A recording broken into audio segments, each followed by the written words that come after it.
Good afternoon, Kenya. This is Kenya News Alert. Karibuni, karibuni. Today is on Valentine's Day. We all know that is the 14th of February 2025. Na tupo hapa ndani ya Kenya News Alert kwenye show inaitwa Sema Nasi. Hapa ni unavyoongea nasi, unatuambia what is going on. But today we'll be telling you what is going on. Sababu we'll be taking you directly to Ethiopia and know what is going on, because that is the biggest event of this month.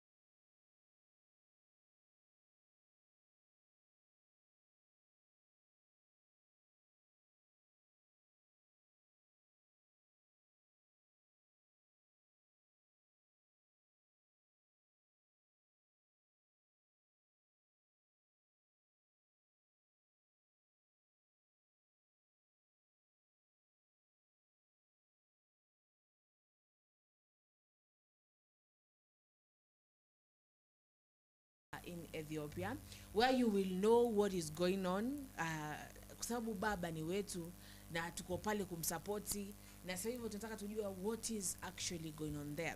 I don't think even we are celebrating Valentine's until we actually know what is going on. Sawa, eh? So you people pale kwenye screen yako, my producer insists to remind you that on your screen there is a number there, and that number is just not for there. That number chukua, utu DM, chukua, upige simu directly, chukua, text, chukua hiyo number hutumie, bonyeza. Also, you could tell us where you're viewing from. Sawa. So my co-host will introduce themselves.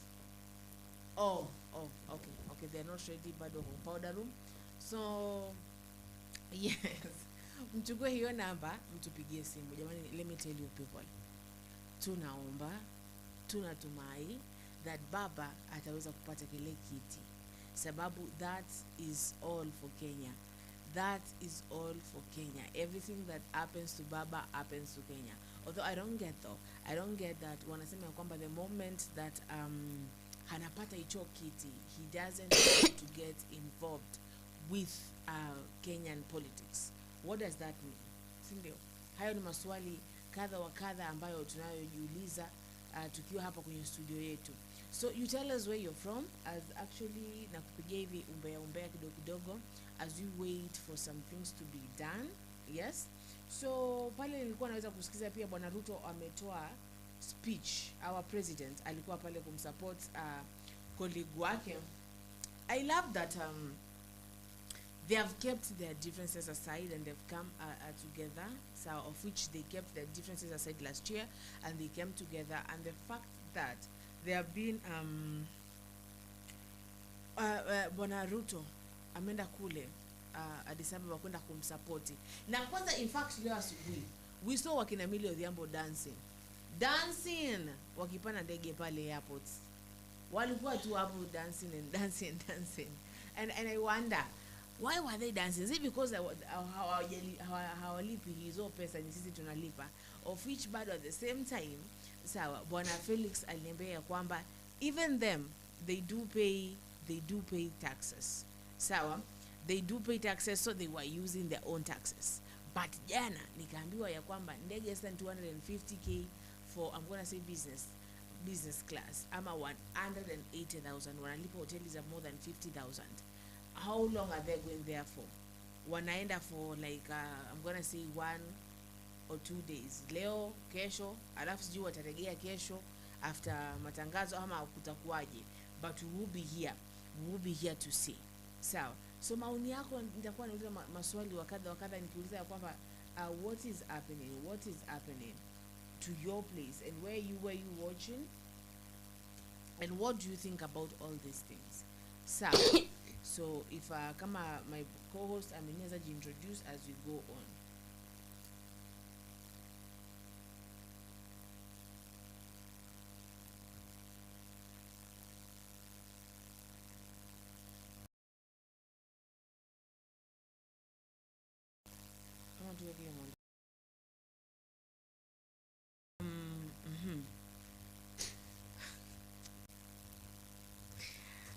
naambiwa bado Felix hajatoka powder room, sijui what is happening.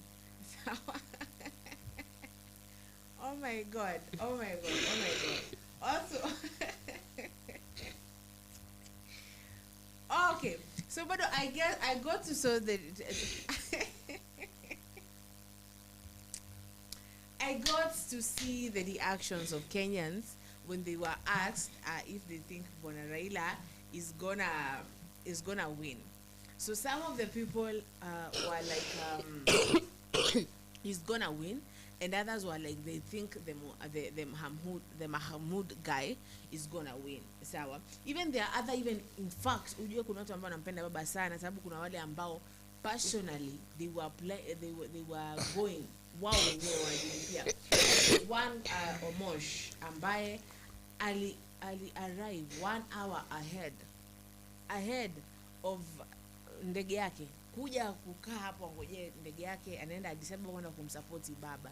Sawa. So that is a kind, if you get such kind of support in life, let me tell you, such kind of support in life, that is the best support you can ever get. Sawa. Aya, at the same time, kuna watu ambao wanasema hawaoni, and I got to speak to someone in the break, and this person was like, baba hatoboi. And I was like, why are you thinking? Mbona unafikiria hivyo? You should have hope. You should have hope that it would win. Okay? So he's like, no. Baba cannot take that seat, because first of all, Kenyans are not really supporting him. And I'm like, what do you mean by that? Because I see people supporting, like, hiyo tu ni kubonga venye wanamwongeleaga hivyo, alafu ikifika actually to the action, they are not supporting. So I don't get, and I would like for you people to actually tell us, please, to actually tell us what you actually think about that. And I've been asking that question so much, and I know Mshanizoya at this point, what do you think it means for Kenya? What do you think it means for, because I really want to know, because the siege here is just I don't know how the siege is here. So I'm gonna read something about the entire thing before to figure out, because as we wait for my producer.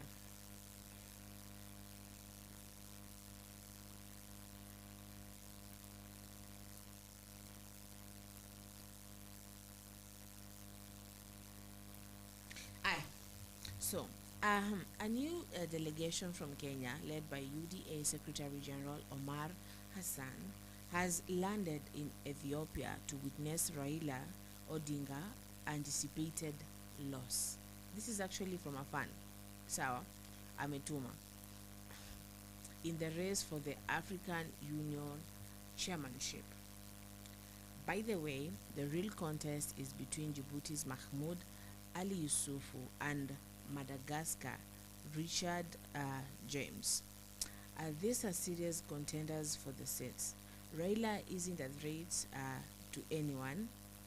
He is simply there as a symbolic figure escorting the formidable candidates. His presence in the race adds a little to the race. The focus is squarely on the Yusuf and Richard.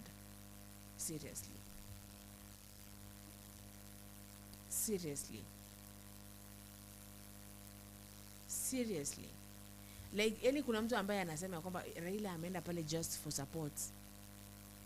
What is that? What does that actually mean? Nyie watu, you people are mean. How do you say that ameenda pale for support? He is there to compete, and kidogo you might even find that hata yeye mwenyewe ashapata hicho kiti. Something that no one even, and I'm not going to say no one, that's something that we expected. Okay? And then there's huyu mwingine ambaye anambia, hello sasa mambo Zulfa, I'm good. And also Felix ako wapi? Felix yupo bado powder room, and after he gets out of powder room atakuja atatujoin. Sawa? So because the show must always go on. And I said, at first I generally thought that Raila Odinga stood a strong chance of securing the second spot in the race for AUC chair. But after today, SADC statement, back in Madagascar, Richard James, that name is just Randriamat. Hiyo tu ni jina yao.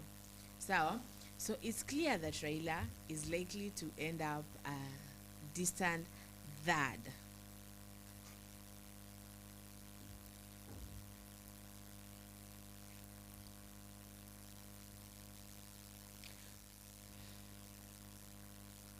Lakini why do people not have faith with Mr. Raila?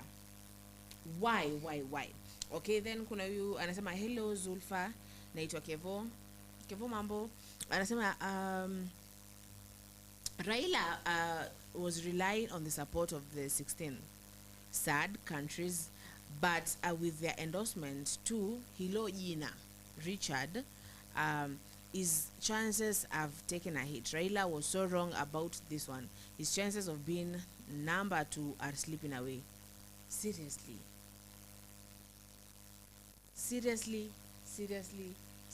that is what I can say, because I don't actually really get why you people have no faith at all with Mr. Raila. I mean, me, I do have I'm gonna say I do have some faith with Mr. Raila, like kidogo kwa sababu zile maombi za wamama pale Bomas, and you know how when mothers pray, heavens zinafunguka. Okay, so let us continue.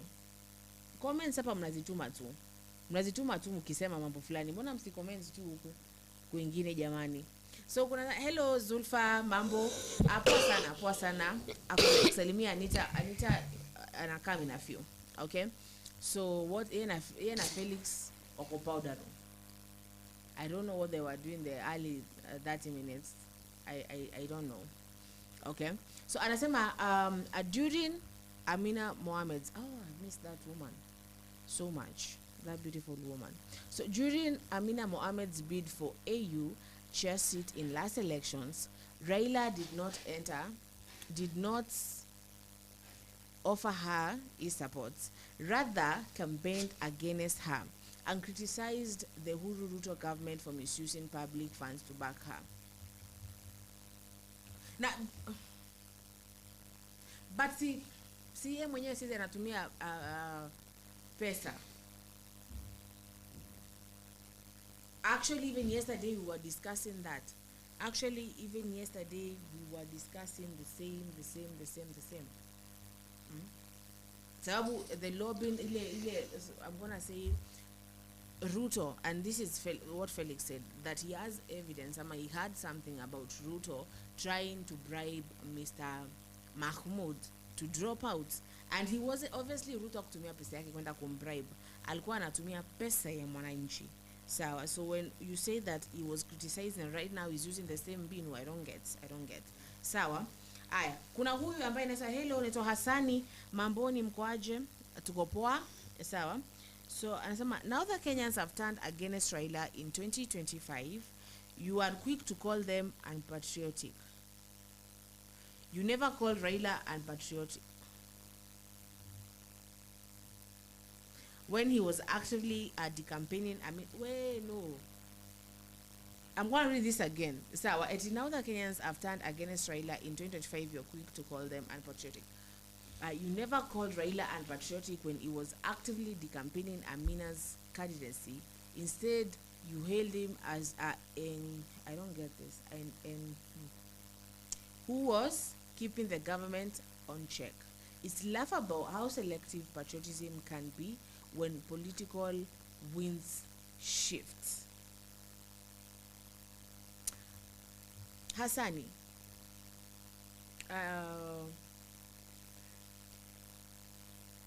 there are people who are supporting Bwana Raila and there are people who are not supporting Bwana Raila. Either way, it makes no one kona taste yake, kila mtu akona their own card.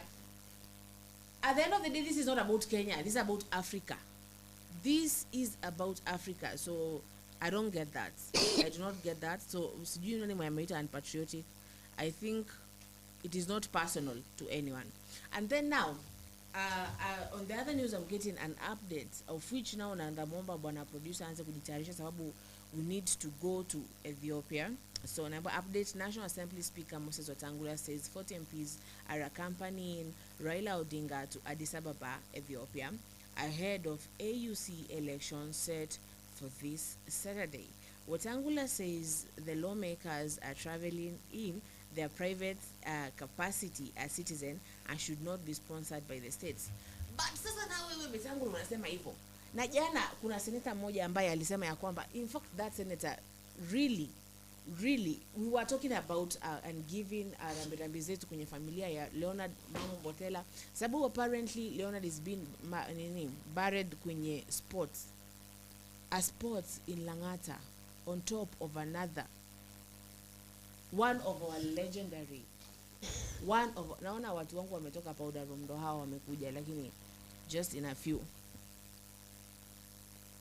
And this person was like what wanafaa kulipiwa ticket ya ndege waende wakamsupport. Kunafaa kuwa na fund ya wao kwenda kusupport bwana Raila.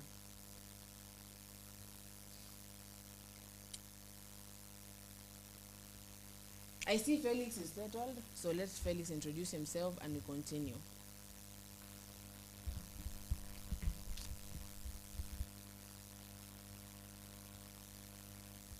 Yes, thank you so much, Zulfa.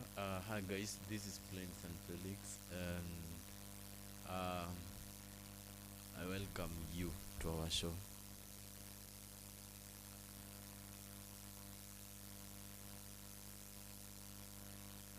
Hi guys, my name is Anita Tindi. I'm glad you are back. Najua Zulfa amwambia maneno nyingi. Aki wallahi man. Ni watu mlikuwa wapi? Nakuja studio napata ni mimi na maproducer peke yangu. You people. Haria wana Felix ili breakdown. Mlikuwa mnaenda wapi nibaki mimi mliniacha hapa studio peke yangu kama Amko serious. Lakini saizi iko poa. Tumefurahia tumerudi. Wale nje tukikuza. Felix hakuona shimo. Basi hayo ni gari kubwa. Felix. Wait. Lakini tumeacha kiripeo au kuna mtu ana repair. Felix ameita tu ana repair na tukakuza mbio. So tumefurahia tumekupata unaendelea. We are proud of you. Na hapa tu jicho. Na unajua venye producer anapeleka mtu tege. So you people, Felix, tell us what you think about what do you think is going on right now in Raila's mind? What do you think that anafikiria saa hii? Anakwaje kwenye mind of state of mind? State of Raila right now. I'm very sure. Anasikia raha. I'm very sure anasikia raha sababu seeing your people coming from home to just back you up. Umesema nilikuwa nakufuatilia by the way. Umesema hadi Omosh? Yeah. Then that should be something which is not supposed to be taken for granted. I'm very sure he's very happy to see his people going to back him up. So, personally, sawa, I would ask Anita. Yes. Okay. Felix amesema maybe Raila is happy. To me, maybe Raila is happy. Juu anaona backup ya watu wamekuja kumsupport. At the same time bado wamekuja ku adventure. Unajua at least hiyo ni chance ya watu wengine wazaenda wapi? Ethiopia. Si ndio? Watu wengine at least wamepata chance ya ku adventure. Na at the same time bado I guess bwana Raila ana panic. Obvious. Ana panic obviously. Juu he doesn't know what will happen next. So I guess he's crossing his hands and anasema God ni Mungu wa Ayubu. I guess anasema vitu nikumbuke. Nimepigana vita sana. Lakini our dad, to us you're like a dad. Tunakuambia tu mema. Mimi nilisema utashinda nasikia my colleagues wanasema utashinda kila mtu kwa opinion yake bali uko tu mama maybe takusaidia. That is your message to Bona. Lakini woi au tu wenye wameenda kwanza kina Mili, unaona venye amefurahia. Hey, Mili was there dancing and the moment we were told, the moment we received that news from my person, Mili I was like, I know who is dancing. Sasa ndio nimekwambia watu kao they are happy because they are adventuring. She that woman lives her truth. Let me tell you, that woman anaishi her truth. So some people might not like her, but I do like her. The leader of choir. Do agree. So I'm gonna say she's goofy and bubbly. That is the best quality you can find in a woman. Sawa. Yes, I'm happy when you're meant to support. By the way, at least I guess he feel loved. There's something I told you yesterday when you're running and people are like, they're cheering you. Yeah, it's like it's a booster. By the way, I used to run relay, so and people who came to kusema Zulfa, Zoo, that thing just gives you, I'm gonna say, it's just equal to Felix, say your point, because I want producer atupeleke uko Addis Ababa. One on one. Last year. Yes, you know, just like the way Anita ameiweka, I can add on top of what she has said that truly when you see your people coming to cheer you up, be sure with me, it is one of the best moments that you could experience, because their their support, you know, will make you feel winning. Yeah. You understand? Yes. It will, in fact, I'm telling you the truth. That psych will make you feel that you are going to be a winner. Yeah. So I cannot change the Anita's mind by saying that maybe Baba is fearing or whatever. I know, but the fact is, wherever he is, I'm very sure he is fearless and he's feeling grateful to see his own people coming to cheer him. Well, imagine that you can see people at the airport dancing because of you, dancing because they are coming to support you. Despite your position, despite your fear to what you are going to face, if you are going to see your people cheering, then that will be the moment you will be in that position of maybe feeling good. Yes. Felix. Yes. You have said that maybe Baba is not fearing, so like the obvious haizi kakosa kuwa na panic juu you don't know ajui yani like hata lazima ukuwe nako kwa uoga.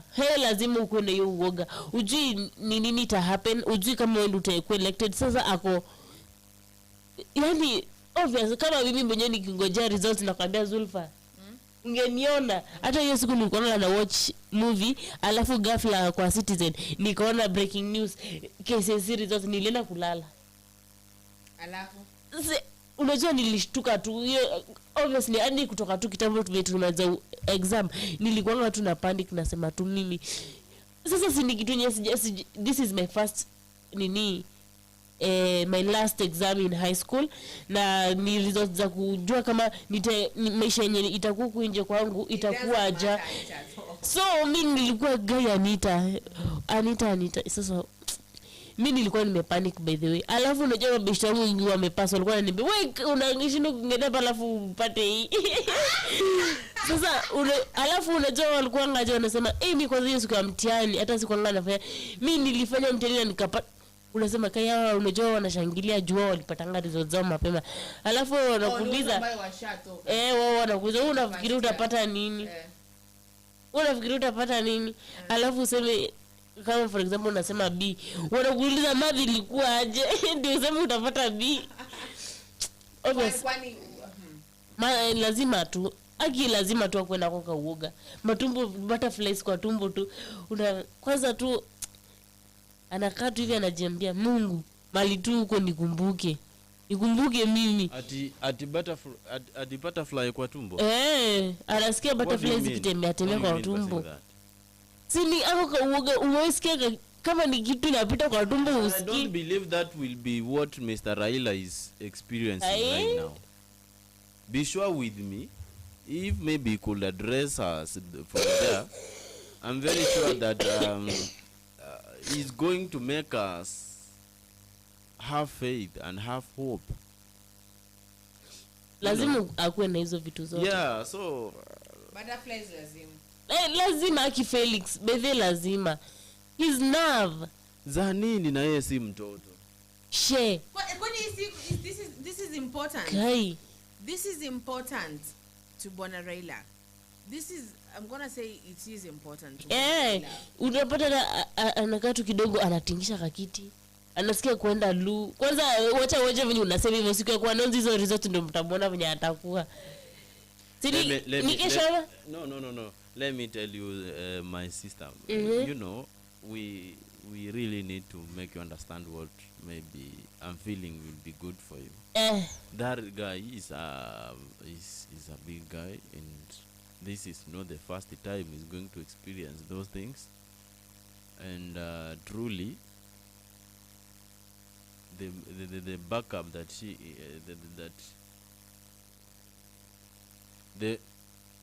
the backup that Mr. Raila is going to see will make him avoid those things you are trying to mention. But the fact is, wherever he is very happy. He is very happy, and truly is determined enough to wait for the results. Remember the statement that he could make when remember the statement he could make when he was trying to give his speech at Bomas during the Bomas prayers. Yeah, he said that as long as the outcome will be positive or negative, then he will appreciate. So he is determined enough. What we only can do, what we can only do is all about to just continue praying for him, because the elections are not yet done. Maybe you might find miracle happening. So let us not continue to maybe fearing and judging whatever we have been hearing and seeing. Yes, I saw President Ruto there. President Ruto is now like a father to him. I want you to imagine when you were in high school, primary or elsewhere, when you can see your mother or father coming to see you. Do you remember the way you could feel? I would feel panic. Hata ujuangu utamfikia saa ngapi? What's academic day? Panic academic day juu kidogo my mom used to come with like a notebook. Sawa? My mom used to make academic day to become the worst of days. Sawa? She will come with a notebook and then she will sit with the teacher and then they will discuss drop work ni point gani. Nini twende mpaka kwa principal. Nini. And that was pressure. Let me tell you, I used to pray hata kusikue nazo. Sawa? Because she would be there early in the morning, yes, the early bird. And will actually will depend Eh? hiyo day itaisha aje, sawa. So it wasn't fun for me, and maybe hata Raila nasikia hivyo, mimi sijui okay. Academic day yenyewe siko ubaya Felix, ukini compare hiyo na academic day it becomes worse. I know you want to say it is a good thing, of which is a good thing when you see your people coming to support you. It's like when your Olympics za huko Paris, when it was last year, and Kenyans were there and Kenyans were supporting, you feel good. But don't compare this with academic day. Academic days wasn't good for everyone. It used to be nasty, unless you say visiting back in boarding school. That one was good. That one was fun. So Bwana Felix, wewe well and good for what Bwana Felix amesema ya kwa Bwana Baba. Well and good. Bwana Baba, Bwana Raila, you people I'm gonna have to have a meeting with you later. So Bwana Felix, nakuuliza hivyo.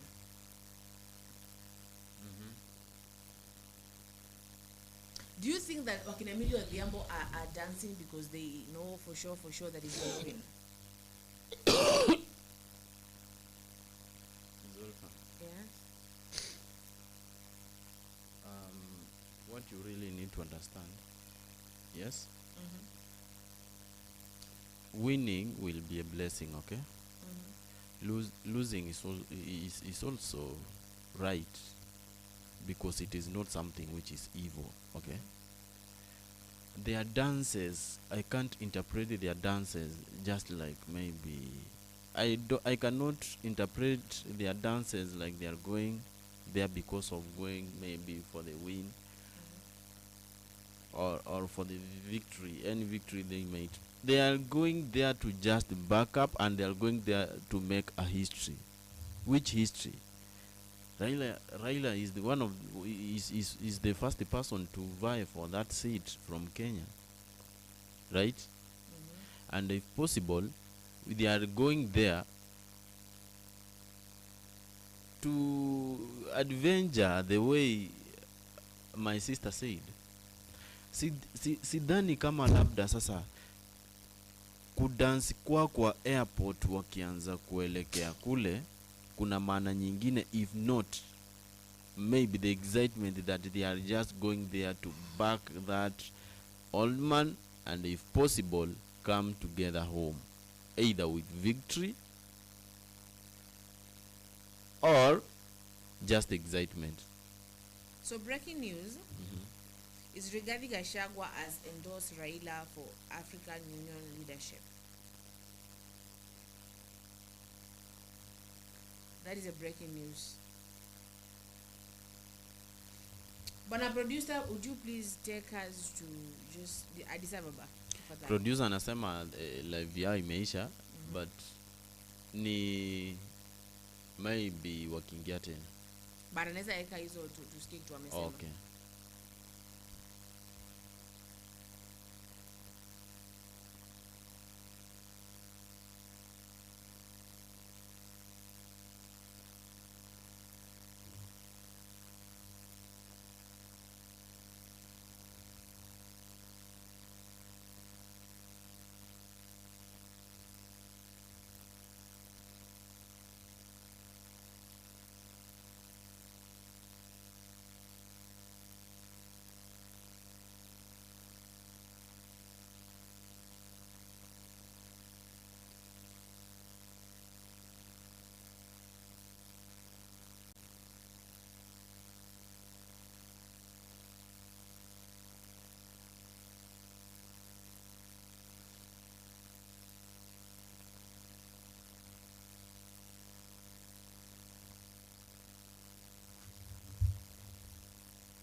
of eminent persons, distinguished dignitaries, and invited guests, distinguished delegates, ladies and gentlemen, I kindly wish to acknowledge with a deep sense of humility the privilege accorded to me to address our Forum of Heads of State and Government for the first time since I assumed duty on the 3rd of June 2024 as the APRM Continental Secretariat CEO.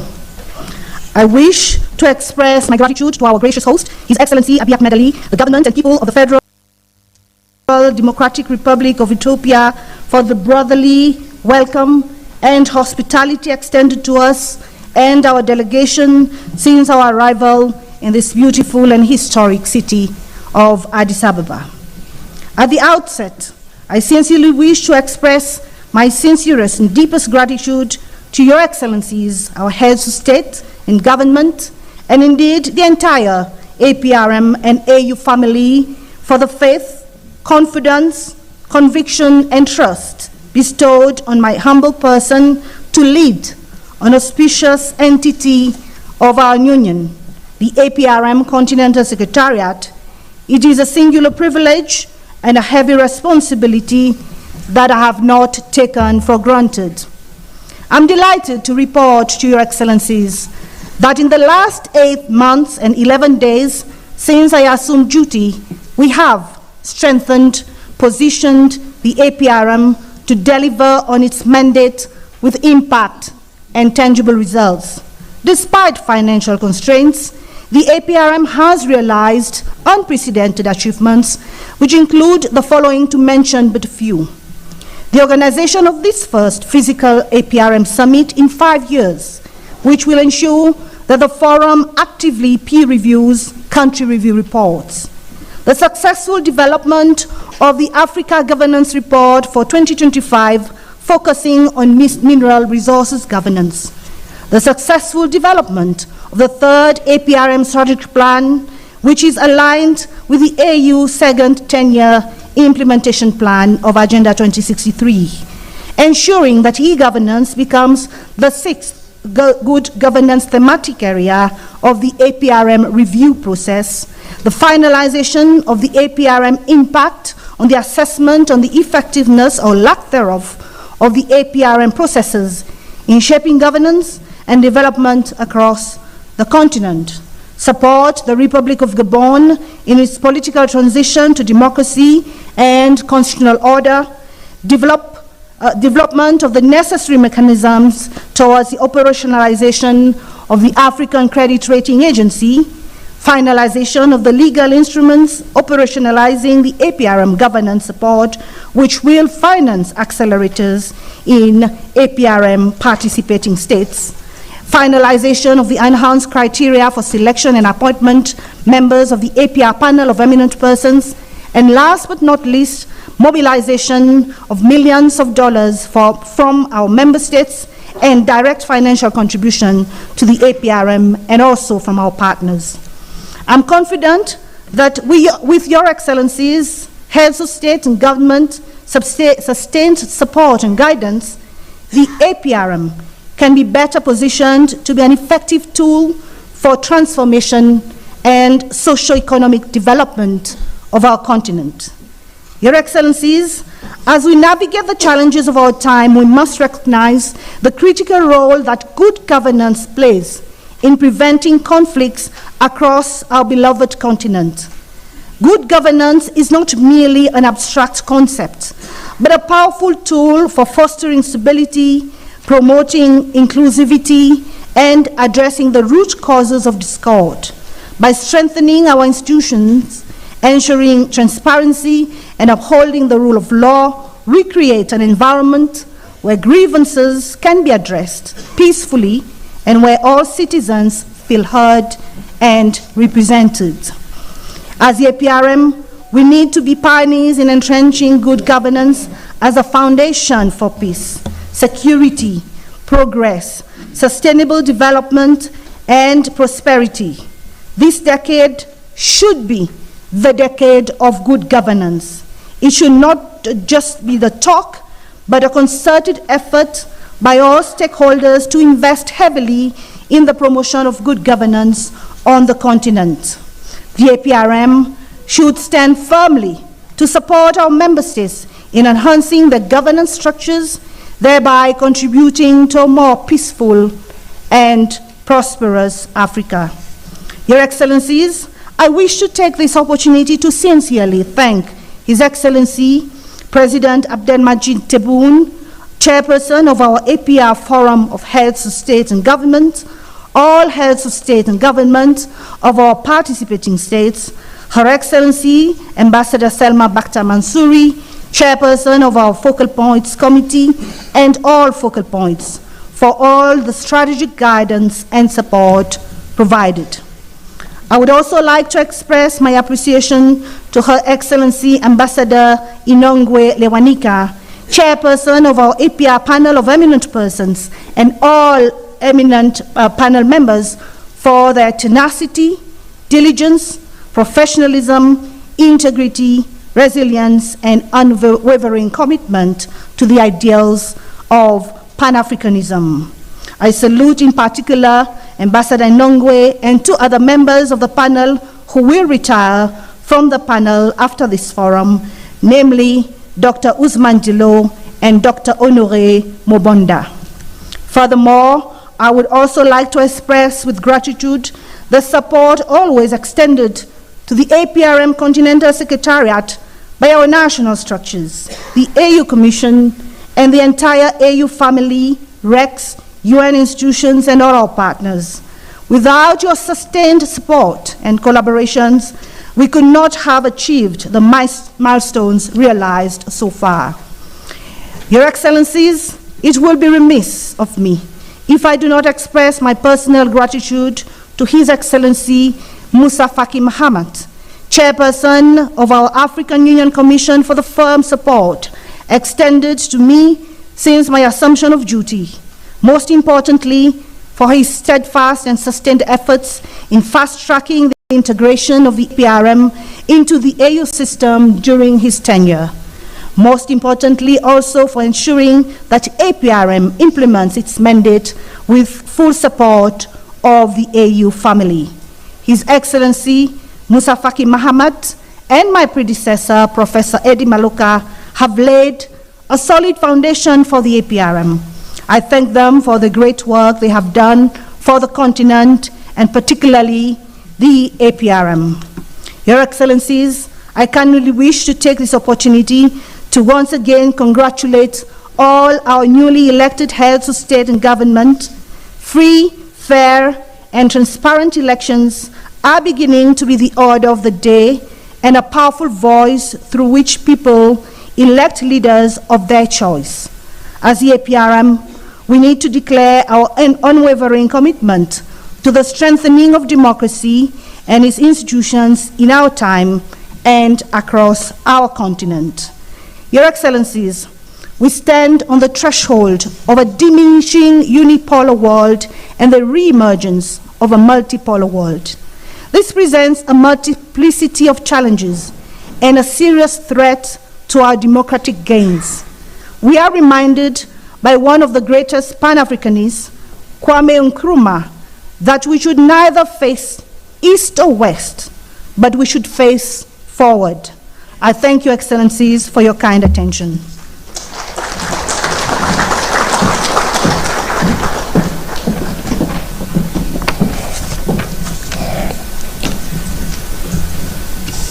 Thank you so much, our CEO, for those stimulating remarks. I have the honor to invite Her Excellency Ambassador Inongwe Lewanika Mbegusita, Chairperson of the APRM Panel of Eminent Persons, to deliver her remarks in accordance with Rule 91E of the Rules of Procedure of our forum. Your Excellency, you may take the floor. Thank you, Moderator. Your Excellency, Ambassador Tebboune, President of the People's Democratic Republic of Algeria, and Chair of the APRM Forum of Heads of State and Government. Your Excellency Musa Faki Mahamat, Chairperson of the African Union, Your Excellencies, Heads of State and Government, Her Excellency and Chair of the Focal Points, Ambassador Masuri, Excellencies, members of the APRM Focal Point Committee, Your Excellency, Madam Marie Antoinette Rose Castro, CEO of the APRM Continental Secretariat. My dear colleagues, members of the APRM panel of eminent persons, distinguished ladies and gentlemen, distinguished guests, all protocols observed. It is with great honor and profound appreciation that I address you today on behalf of the APRM panel of eminent persons at this distinguished third extraordinary summit and the 34th ordinary session of the APRM Forum. I extend warm greetings to all gathered here in the spirit of unity, shared purpose, and unwavering commitment to advancing good governance across our beloved continent. As we convene under the theme, Justice for Africans and People of African Descent through the Diaspora, we are reminded of the critical role of good governance in realizing Africa's developmental aspirations. Justice and reparations are not only about addressing past wrongs, but also about building a governance system that is transparent, accountable, and responsive to the needs of all Africans.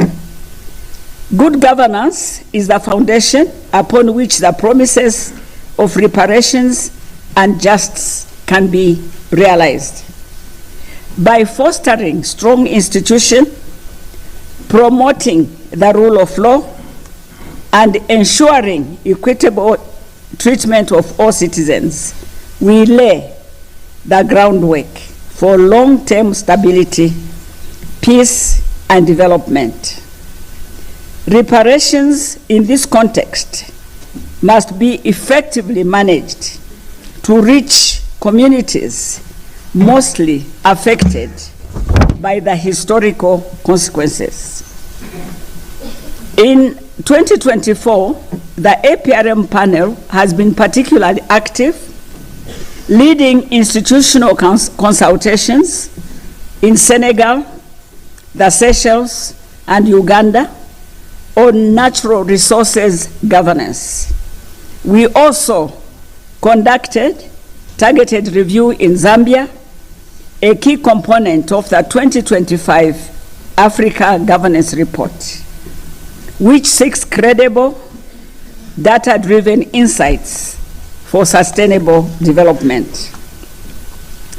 I commend the panel for their dedication, leadership in fostering inclusive governance, which has been instrumental in achieving these milestones. Looking ahead, the APRM panel is committed to leading additional reviews to advance governance across Africa.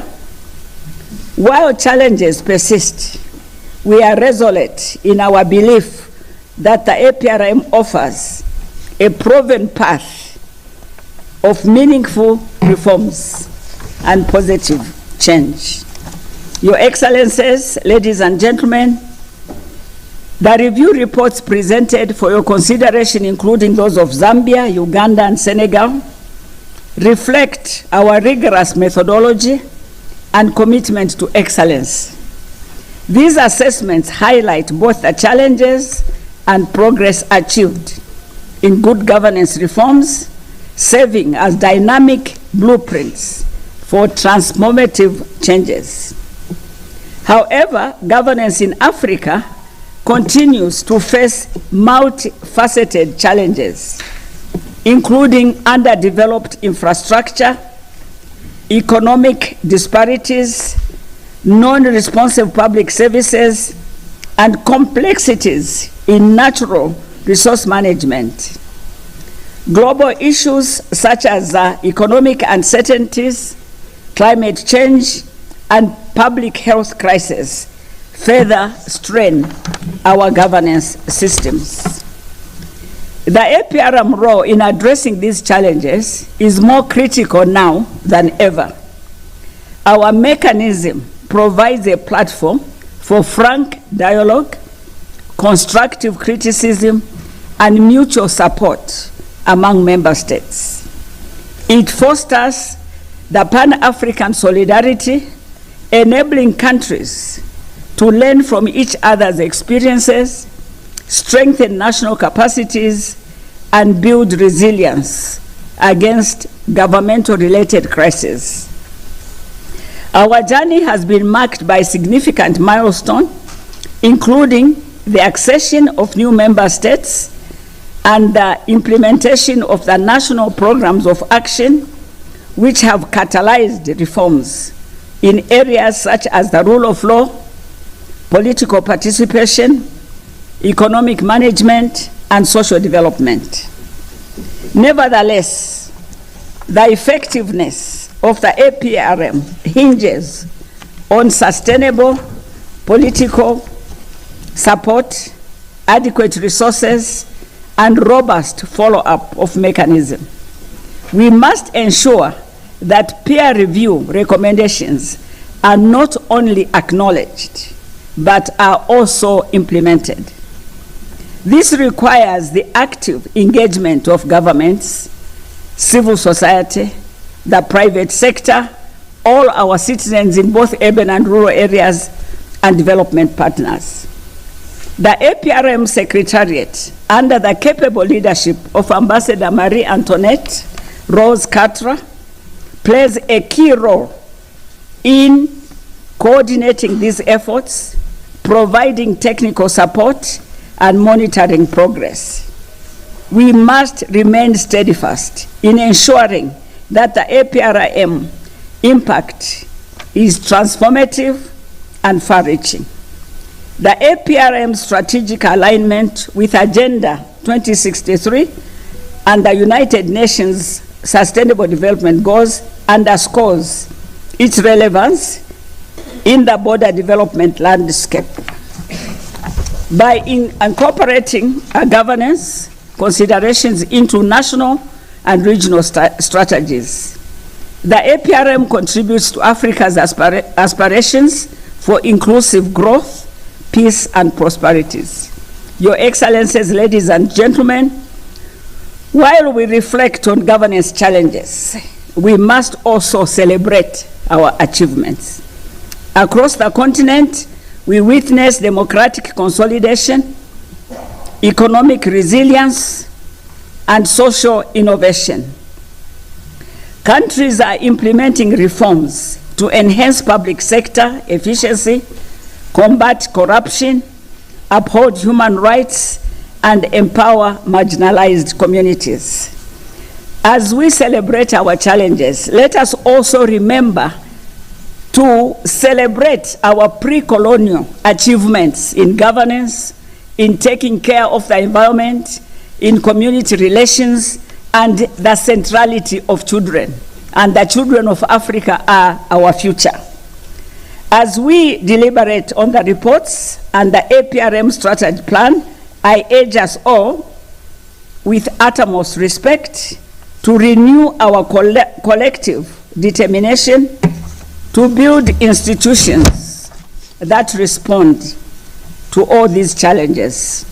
In conclusion, may I humbly call upon our leaders, policymakers, stakeholders to reaffirm our commitment to the APRM's vision. Let us draw our shared experiences and best practices to create a future where good governance becomes tangible reality for all Africans. Through APRM and the African Union, we can collectively shape the destiny of our continent, guided by the principles of unity, dignity, and progress. May I conclude by my apologies and recognize last and best the Honorable Minister from Ethiopia. And with that, I want to thank you, your leadership, the African Union. Asante sana, shukran, merci. Thank you.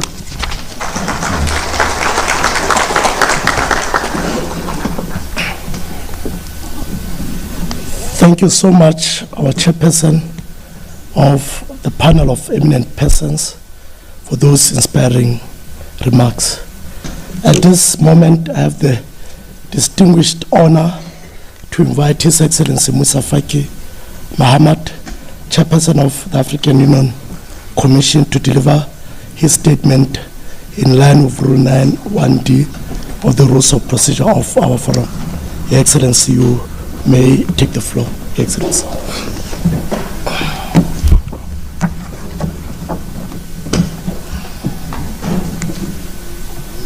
Bismillah, walhamdulillah, wassalatu wassalam ala rasulillah.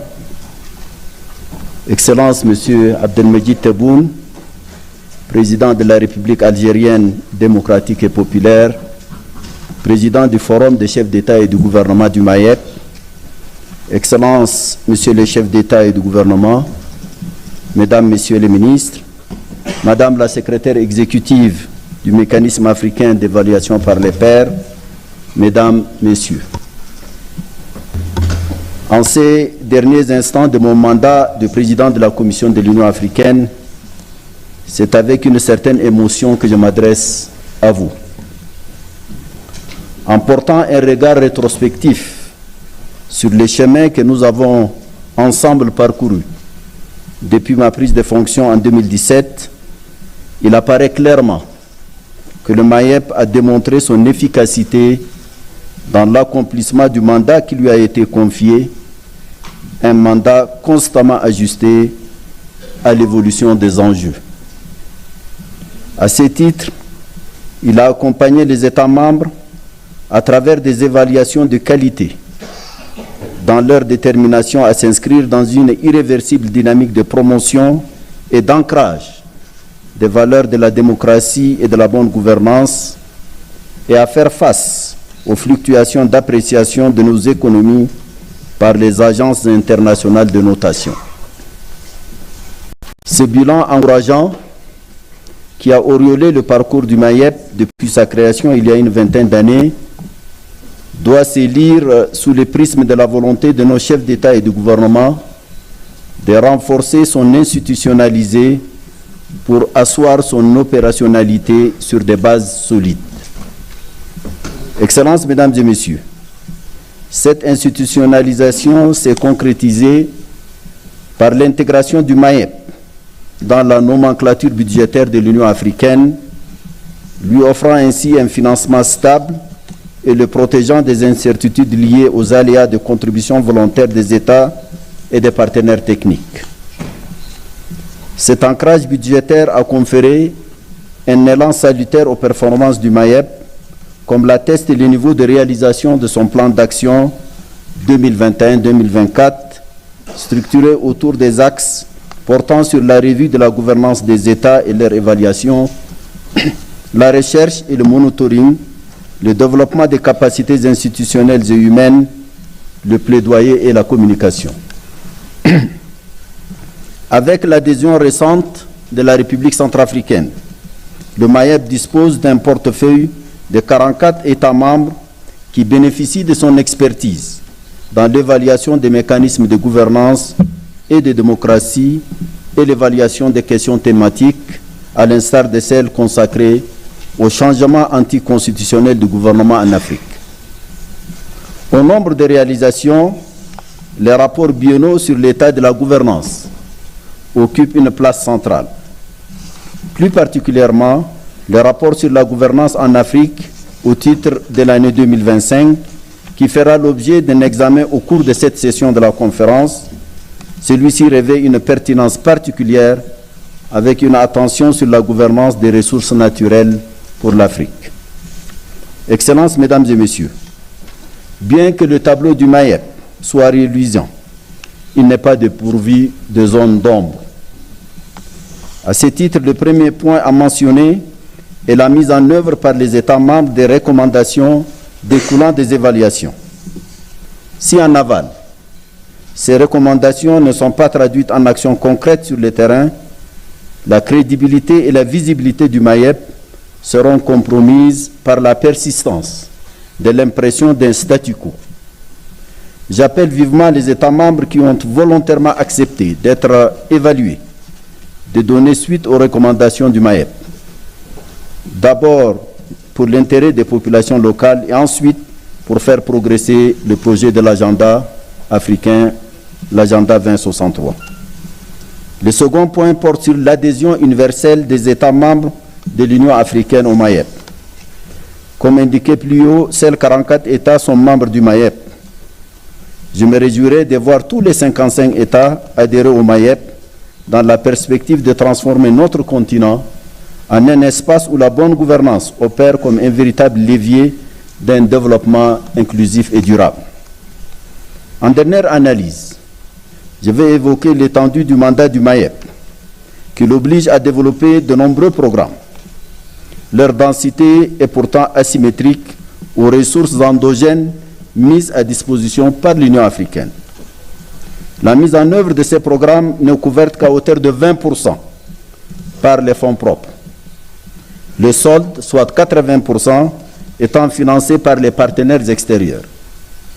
Cette dépendance vis-à-vis des autres amoindrit notre autonomie d'action. Excellences, Mesdames et Messieurs les chefs d'État, Mesdames et Messieurs les chefs de délégation, permettez-moi une petite digression, Monsieur le Président. Le MAEP, créé il y a une vingtaine d'années, doit être un instrument de souveraineté. C'est une évaluation par les pairs, tel qu'on l'appelle, pas par les autres. Plus que jamais, nous avons besoin de revenir aux fondamentaux, aux mobiles pour lesquels cet instrument a été imaginé et mis en place. Nous constatons que les modèles importés ont montré leurs limites, pour ne pas dire plus. Le multilatéralisme, les règles internationales, le droit international, les droits humanitaires sont violés aujourd'hui de manière flagrante. Je m'excuse d'être arrivé en retard, Monsieur le Président, parce que j'étais avec le secrétaire général des Nations Unies. Et justement, c'est un homme qui partage totalement cette analyse. Il y a un risque majeur sur l'ordre international, sur le plan politique, sur le plan institutionnel, sur le plan économique. Et pour nous, l'Afrique, nous qui avons un retard à combler, nous qui avons une injustice à réparer, nous qui avons une image à restaurer, nous devons de nous assumer. Nous devons de nous assumer. Et je crois un instrument comme le MAEP, conçu dès le départ, je parle devant le président Tebboune, parce que l'Algérie fut parmi les 4 pays fondateurs de ces mécanismes.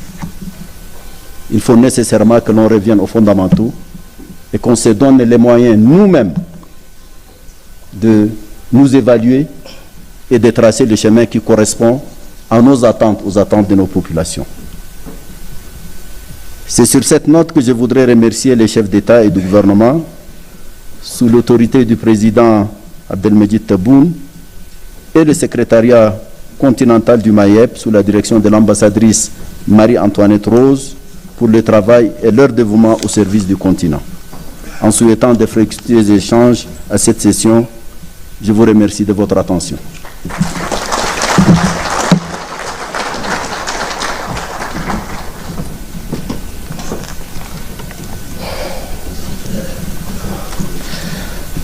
Thank you so much, our chairperson of the African Union Commission, for those warm and resolute words.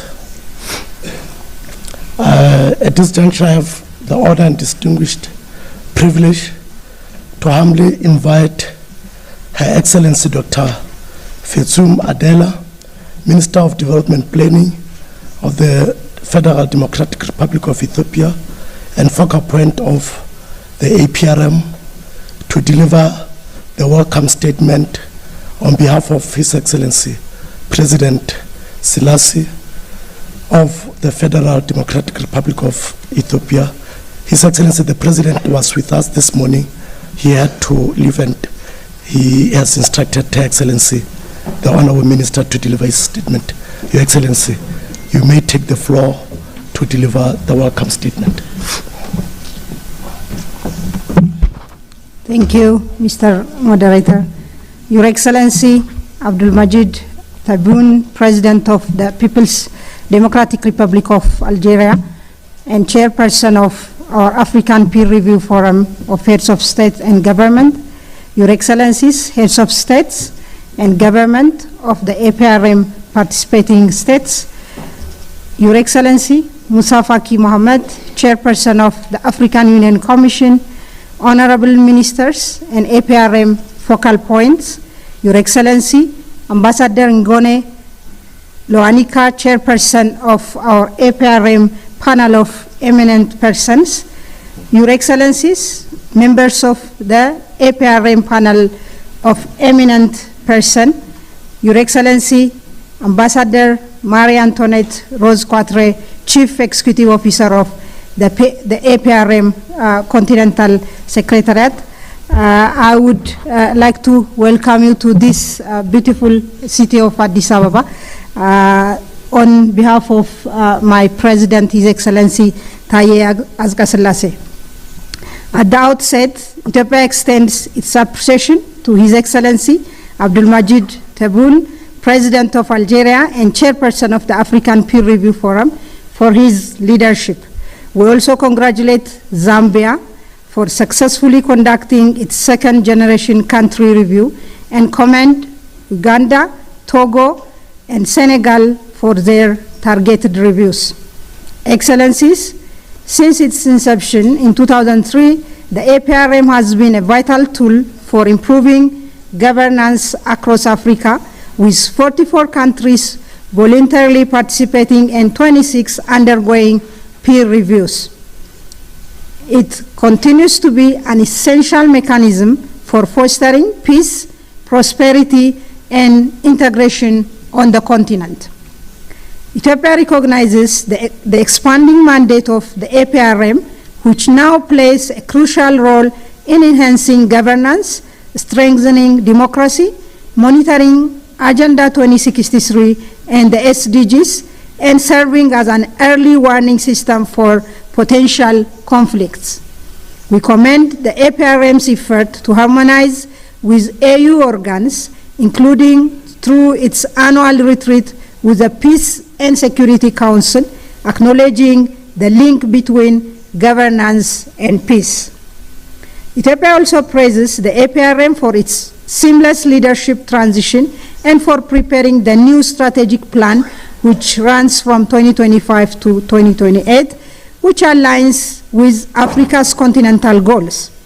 The preparation of the 2025 Africa Governance Report on natural resource governance is welcomed, and we are confident its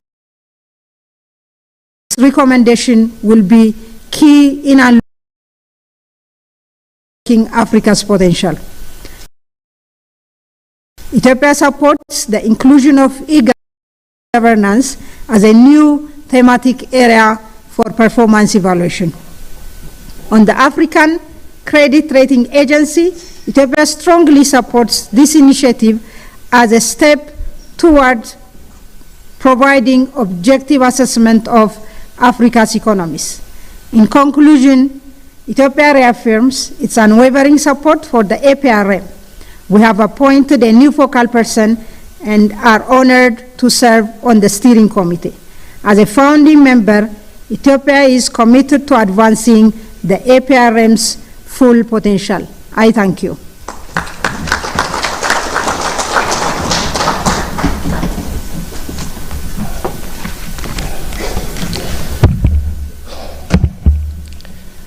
Thank you so much, Your Excellency, our focal point, for those affirmations and unwavering commitment of the Federal Democratic Republic of Ethiopia to the APRM.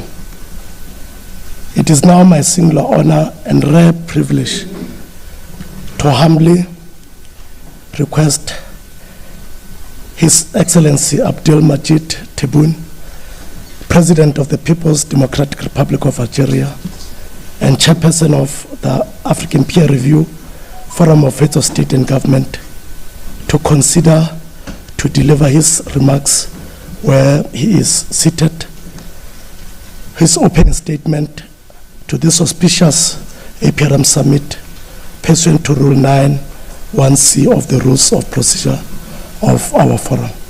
Your Excellency, the Chairperson of our Forum of Heads of State and Government, you may take the floor, Your Excellency, to open this historic and auspicious APRM summit. Thank you very much, Your Excellency.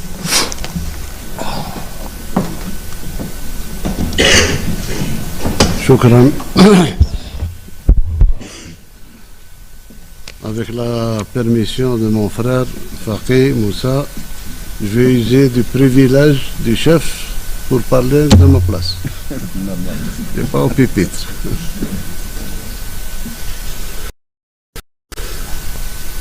بسم الله الرحمن الرحيم. الصلاة والسلام على أشرف المرسلين أصحاب الفخامة والمعالي رؤساء الدول وحكومات والدول الأعضاء في الآلية الإفريقية، معالي رئيس مفوضية الاتحاد الإفريقي،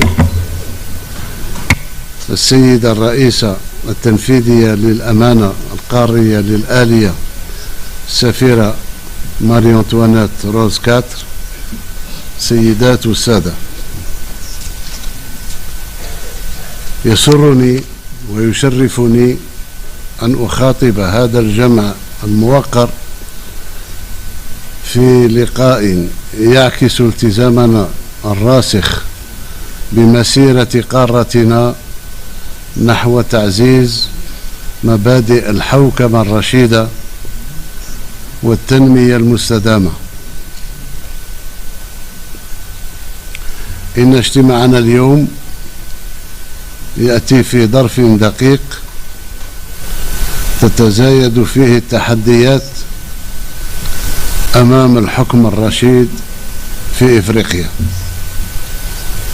مما يجعل قمة هاته محطة أساسية لتعزيز العمل المشترك وتعزيز وتعميق أسس الاستقرار والازدهار في قارتنا. أود أن أتوجه بجزيل الشكر والعرفان إلى أخي فخامة الرئيس إثيوبيا الفيدرالية الديمقراطية الشقيقة السيد تاي أتسيكي سيلاسي على كرم الضيافة وحفاوة الاستقبال، كما أعرب عن خالص التقدير لفخامة رئيس الجمهورية الموريتانية الإسلامية الشقيقة ورئيس الاتحاد الإفريقي السيد محمد الشيخ الغزواني، وإلى معالي رئيس مفوضية الاتحاد الإفريقي السيد موسى فقيه محمد على ما يبذلانه من جهود متواصلة لترقية منظومتنا القارية وتعزيز دور مؤسساتها، وعلى حرصهما الدائم لضمان السير الحسن لأشغال قمة نهاته. سيدات والسادة، بعدما فرضت علينا الظروف الصحية العالمية عقد قممنا السابقة عبر تقنيات الاتصال المرئي، فإن اجتماعنا اليوم بالحضور المباشر يعكس قناعتنا بأن الآلية الإفريقية لتقييم من قبل النظراء هي أداة أساسية لتحقيق أهداف أجندة 2063. فلقد صارت آلية هامة لتعزيز ثقافة الحكم الراشد، وأكدت بتجربتها خلال السنوات الأخيرة أنها ليست مجرد إطار شكلي، بل هي أداة فعالة لمراجعة السياسات وتعزيز الإصلاحات الهيكلية تدفع إلى الاستقرار والتنمية في قارتنا. وهنا أفتح قوس لأساند كل المساندة أخي فقيه لما جاء فيه في كلمته من تحديات تنتظرنا. وأود هنا أن أؤكد مجددا التزام الجزائر كدولة مؤسسة لهذه الآلية بالحرص على تفعيل دورها في مواجهة التحديات الراهنة، لا سيما فيما يتعلق بترسيخ سيادة القانون ومكافحة الفساد وتعزيز العدالة الاجتماعية وحقوق الإنسان. وهي تحديات تفرض علينا العمل بروح من التضامن والمسؤولية لتجاوز الصعوبات المالية التي تحد من قدرة الآلية الإفريقية للتقييم من قبل النظراء على تحقيق الأهداف السامية التي أنشئت من أجلها. سيدات والسادة، إن الوضع المالي الحرج الذي تواجه هذه الآلية الإفريقية يشكل عائقا حقيقيا أمام استدامة عملها، لتأخر بعض الدول عن دفع مساهمتها، مما أثر على تنفيذ برامجها وأنشطتها. ولذلك فإني أدعو أشقائنا الدول الأعضاء إلى الوفاء بالتزاماتهما المالية، سواء عبر تسوية المستحقات المتأخرة أو تقديم مساهمة طوعية وفقا لقدرات كل دولة. وفي هذا الإطار، وانطلاقا من التزام الجزائر بدعم الآلية وتمكينها من أداء مهامها، قررت بلادي تقديم مساهمة طوعية بقيمة $1,000,000 أمريكي لدعم عملية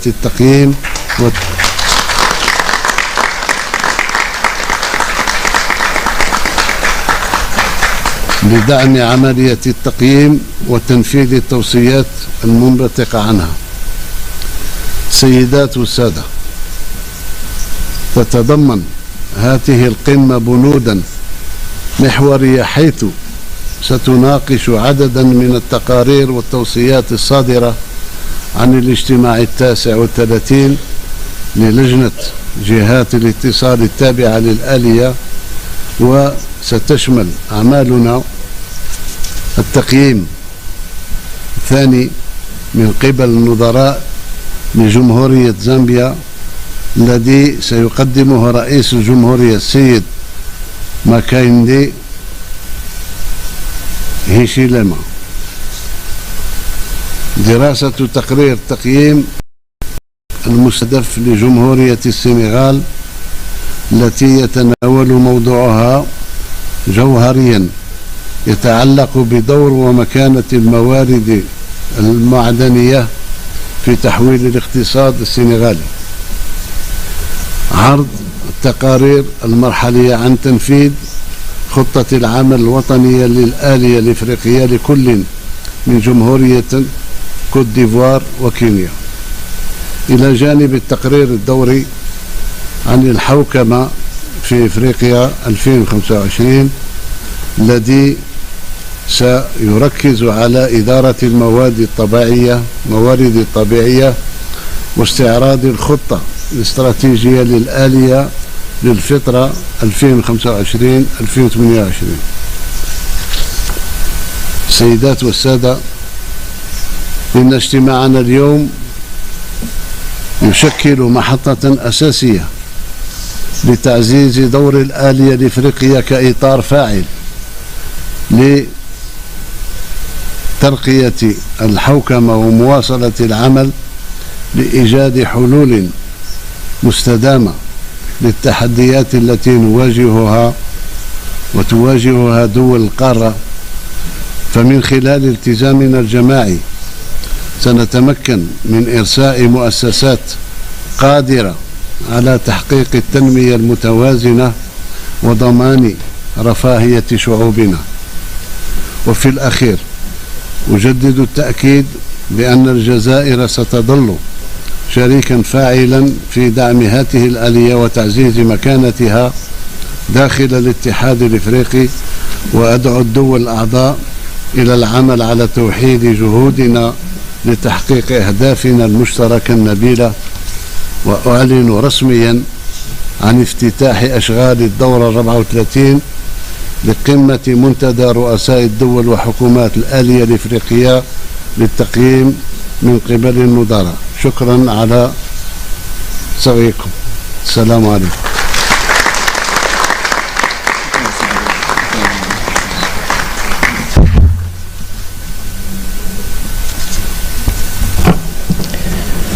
Thank you so much, Your Excellency, our chairperson of the African Peer Review Forum of Heads of State and Government, for your unwavering, firm and resolute commitment to the promotion of democracy and good governance on the continent.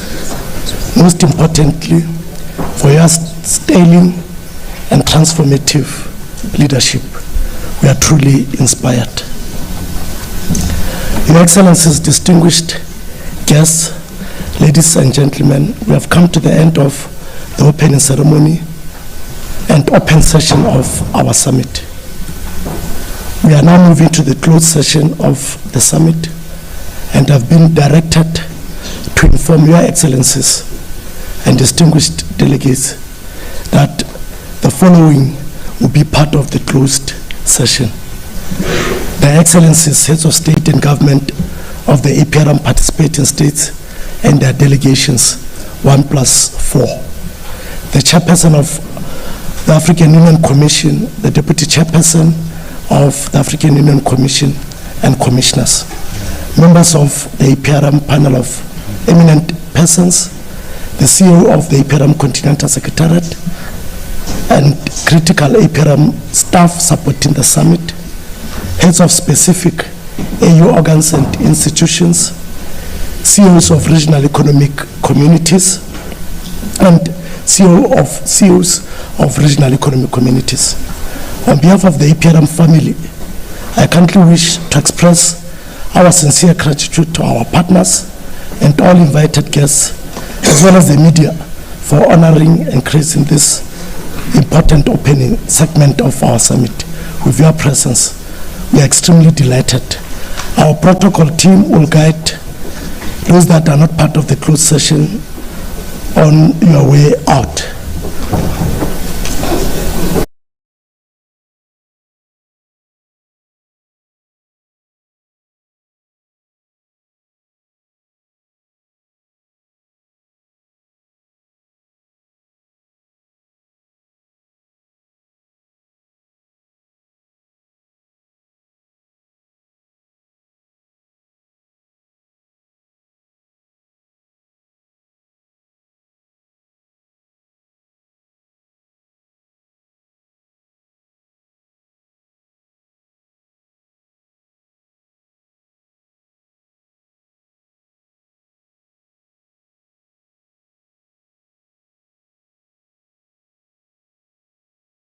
Yes. So that is what is happening right now in Addis Ababa. Bwana Felix, umekuwa ukisikiza, tuambie ni nini umekichukua pale. Yes. Truly, I really appreciate what is going on. And I sincerely thank all Kenyan leaders who have showed up to go and support Raila. Zulfa, love is what brings people together. Mhm. And it is through this love that we saw those people dancing at the airport when they were boarding that plane. Mhm. Right? Yes. And I really appreciate. How do I wish Raila could win that seat? That will be the moment you will see miracles happening in Kenya, mostly in the capital city, Nairobi. So by now I really appreciate all those leaders who decided to show up at Addis Ababa to support the former Prime Minister Raila Odinga. Right? Love, as I said, will bring people together.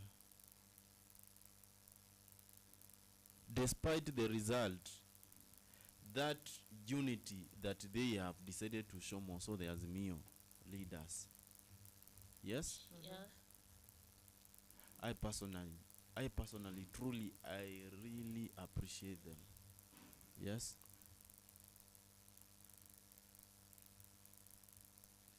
You can say something, Zulfa.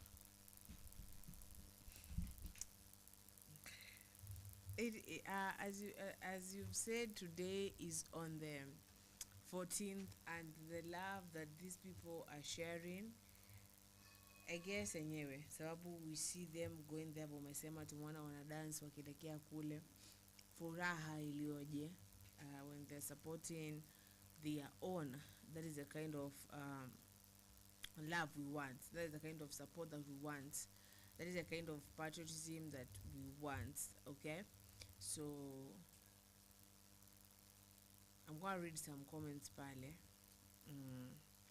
Peter Kimani anasema good afternoon Zulfa, Felix and Anita, hope mko fine. Sijui ameweza mjibu bwana ni hata Anita aongee kidogo kwenye screen.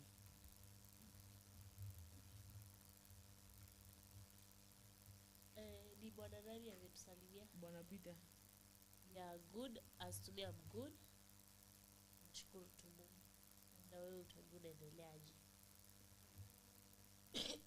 Na pia kama kwanza Felix Okay. nilikuwa nataka kuongezea kwa ile swali ambayo umeuliza. What have we gained from the speech that the leaders have delivered? As to me, nimefurahia sana, kuna mwanamke ameongea sana hapo. Nakwambia hadi ndio sijui ni wa huko ndio ni wa Addis Ababa ama ni wa wapi, lakini venye ametoa speech, any speech poa sana. Amesema she was talking about leadership na quote so many things about leadership. Alisema leadership is not about show off. Governance is not about boosting yourself, showing out yourself. It's not about that. Governance is about living in peace, living in love, and doing what your civilians need you to do. Akasema as leaders you need to stand up and support, show them that you are there for them. They choose you, they chose you because they knew you can do this. They knew that you will make a change in their life. Why can't you stand up and show out the change that you promised to do? Amesema kwanza hata naingesa ni kama alikuwa anaambia wa Kenya. Hiyo nini message inaenda leaders wa Kenya. Ayopu Ruto mali alikuwa amekaa amesikia. Amesema those fake promises, let us put them aside, because this is the kind of thing that is demolishing our leadership. Hii ndio kitu yenye inafanya leadership yetu isikue, isiende mbele. Amesema hadi amesema hawa wenye wamekuja kuchaguliwa wasikue ati wanangoja hii nini uchaguzi watumie wale wengine vibaya, ati mtu win alafu watumie wale wengine vibaya. Hapo hivi wao wanataka ukichaguliwa work, fanya kazi willingly. Usifanye kazi ni kama unalazimishwa. Jitole. But leadership is sacrificing yourself. Leadership is sacrificing yourself and sacrificing a lot. Juwe mwenye umetuonesha you are capable of leading us. So tukaona you can do this, and that's why tumedecide uchaguliwe kwa hii kitu. Amesema pia nini leaders, na bedhia pia amesema civilians respect your leaders. About nini the abuse that you give your leaders, let us minimize those abuse so that at least we don't mess up our country's name, we don't mess up our country. Yani upate hata mtu anaogopa kukuja country yenu juu venye amna respect. Amesema let us respect each other and we will live in harmony, unity and love. Ameongea vizuri sana, nimefurahia vile amesema. That's advice especially ilikuwa inaambiwa Wakenya, si watu wengine. Thank you so much, Anita. And I really appreciate the way you are trying to generate your very powerful and genuine ideas, you know. And I'll never stop appreciating you, my sister. Thank you so much. So as we wrap up, Bwana Felix. Before, Yes. you have got something. I have got something. Yeah. You can share. Zulfa, do you have something to say before I say what I want to say? You say what you want to say. Yes? Say what you want to say. I'm not getting what you are saying.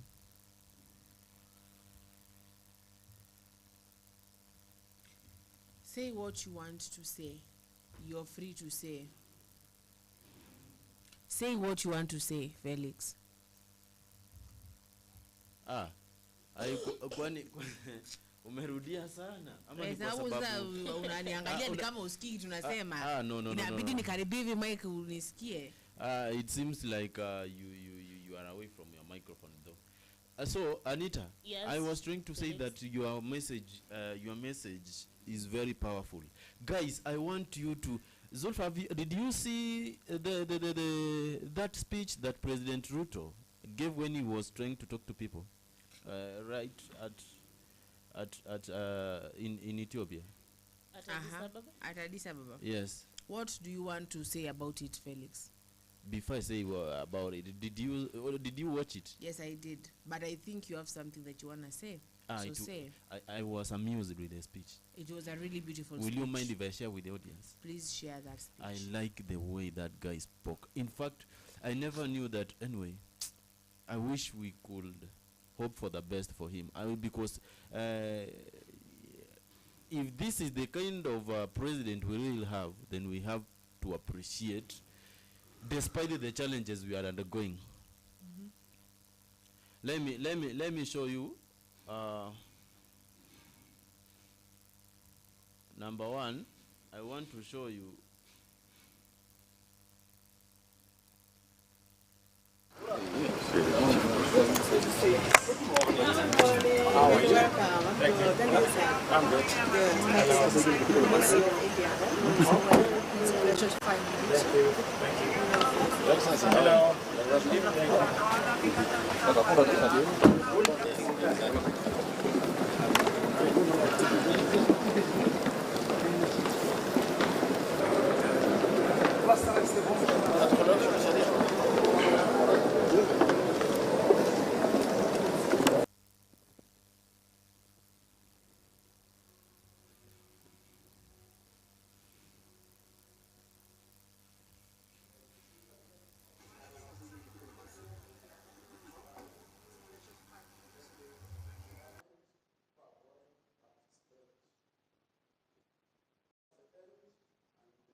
On the table, President of Algeria, President of Ethiopia, President of Kenya, and my other colleagues, but also others, the African credit rating agency.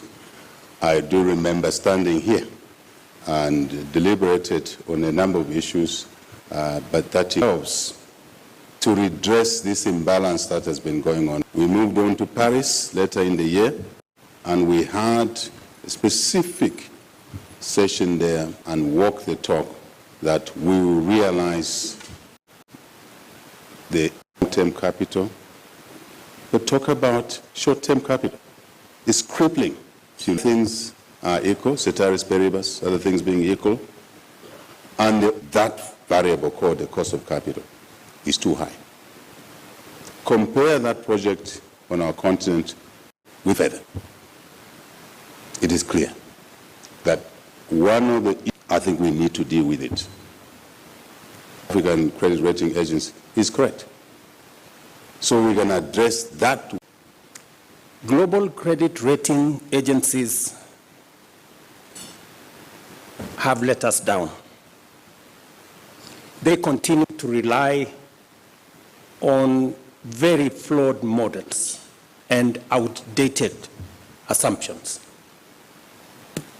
And the whole system is also biased. The result is that they paint a very unfair picture of our economies, and this has devastating effects because it leads to distorted ratings of what the situation really is. And it also leads to exaggerated risk of our countries and our continent, and obviously that leads to very high borrowing costs. The time has come to rewrite our history and reclaim our narrative and charge the African Renaissance forward. Esteemed colleagues, our urgent calling is to fulfill our duty to Africa's people and ensure that our continent takes its rightful place in shaping global progress in its full capacity and potential, both as a people and as countries. That is why we are gathered here today. Africa's economic potential is hamstrung by a financial system that misrepresents, distorts, and understates our reality. Global credit rating agencies have not only dealt a bad hand, they have also deliberately failed Africa. They rely on flawed models, distorted and outdated assumptions, and systemic bias, painting an unfair picture of our economies and leading to distorted ratings, exaggerated risks, and unjustifiably high borrowing costs.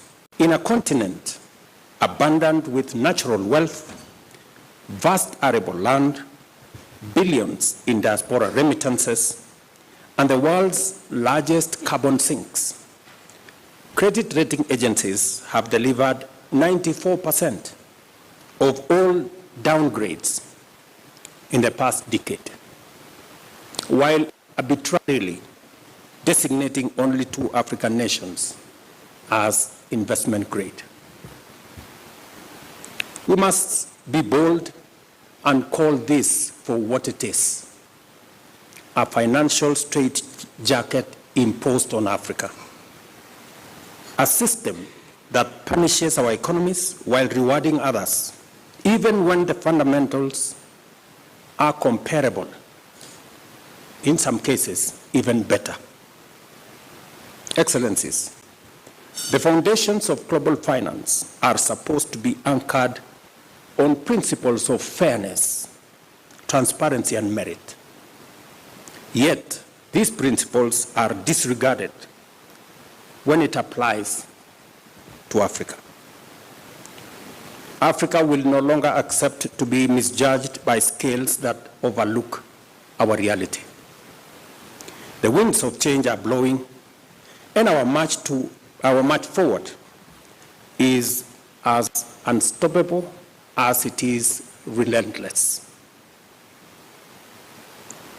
An African credit rating agency is not just an alternative. It is, in my opinion, an imperative. This agency must be globally credible and backed by rigorous, credible data and driven by high reporting standards. But more importantly, it must reflect Africa's reality correctly. We will not walk this journey alone. We will build alliances east, west, and north, grounded in shared values of dignity, equity, and progress. We will hold rating agencies to account and demand accurate standards. We will leverage the experience and expertise of Pan-African credit rating, strengthening their capabilities and expanding their reach. Research shows that a one-level improvement in Africa's average credit rating would unlock US dollars 15 billion in additional funding. This alone would outstrip official development assistance and meet some of the critical aspects of Africa's infrastructure needs. The opportunity is within our grasp, and we must seize it. I want to emphasize that this agency will complement international credit rating agencies by filling in data and analytical gaps. In other words, it will do the heavy lifting that international rating agencies may lack the time, inclination, or capacity to undertake. I see the role of Africa credit rating agencies as one of demystifying and democratizing sovereign credit assessments. It must develop a methodology that is objective, transparent, and replicable, rooted in the rigor of science rather than the exclusivity of tradecraft. Let me commend the United Nations Development Programme and AfriCatalyst for stepping forward to support African nations in strengthening their credit worthiness. This is the kind of partnership that we need, rooted in action. I leave you with the words of African Development Bank President Akiwumi Adesina, and I quote, "The perception of risk is not the reality of risk.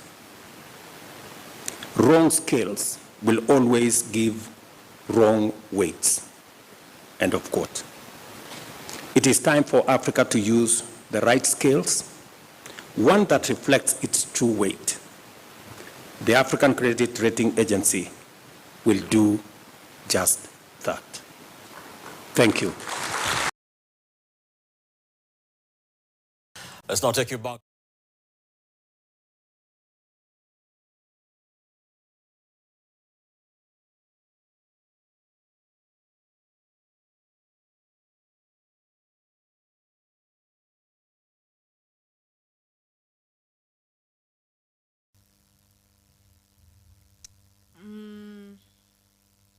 Felix, continue. Tell us about that speech. What have you heard and how do you respond to it? Zulfa, I have been amused the way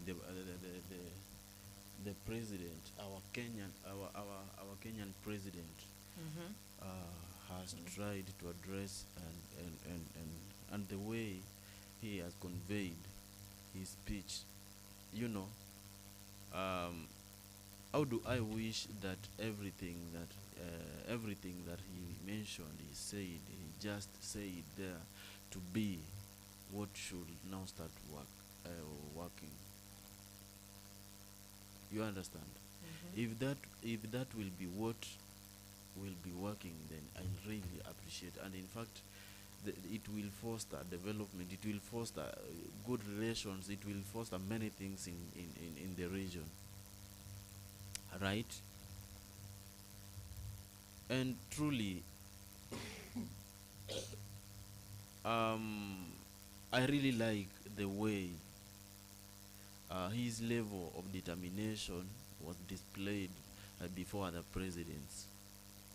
How do I wish Kenya to go to that direction? Right? Despite despite what will be the outcome of the AU chairmanship, I'm really still pleading that we are going to remain as Kenyans. You understand? And we really need to understand what we are supposed to do to foster our dominance. In case any of us is going to vie next time, the probability the probability of winning that seat to be at high levels.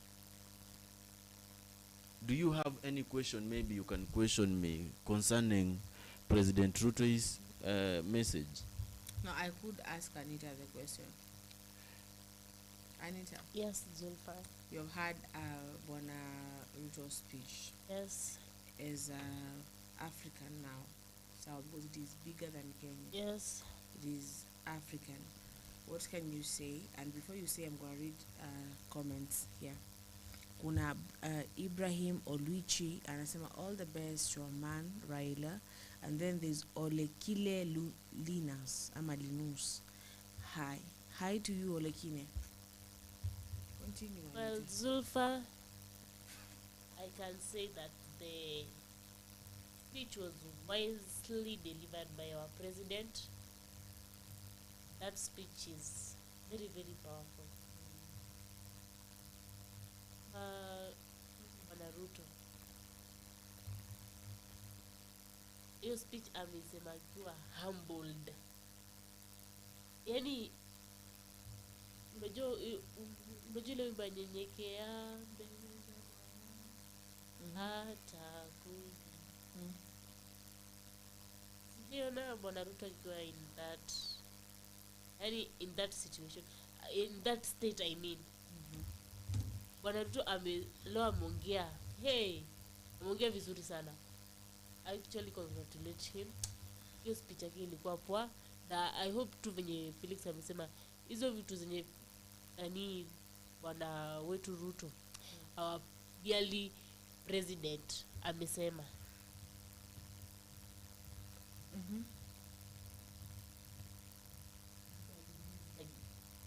Make and create a change in this continent of Africa. Yes. By the way, Ruto, even though walikuanga wana misunderstanding bado na Raila, at least show up that show some love. Kabisa. Have you seen? Yeah, show some love, and I'm very proud of him. Unajua kuna ile kiburi yenye mtu anakuanga nayo, unaendanga mbele ya watu unataka ku show out like huyu mtu umefanya tu kuja kumjua ndio president, lakini venye Ruto express a lot of love to him. Yes. Show some love. Maybe baba atashinda. You might not know. Tunamwombea tu not only that. Baba. Not only that. I think I really need also to show you is another statement that he could make during this speech. Okay.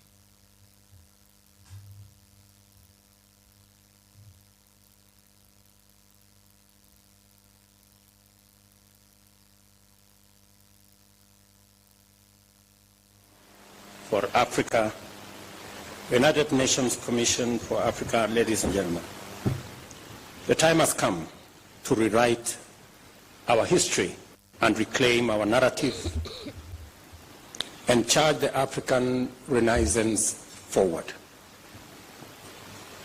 Esteemed colleagues, our urgent calling is to fulfill our duty to Africa's people and ensure that our continent takes its rightful place in shaping global progress in its full capacity and potential, both as a people and as countries. That is why we are gathered here today.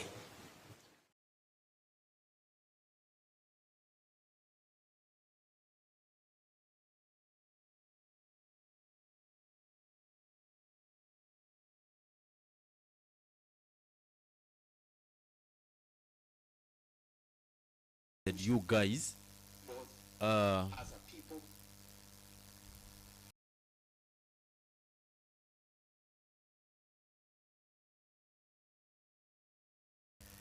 is what you guys I wanted you maybe to understand, in fact to get it clear. He is trying to remind us that time has come. Right? Yeah. If possible, not time to steal, time to do what? To kill, time to bribe, but time of change. Yeah. Time of prosperity. Yes. Time of development.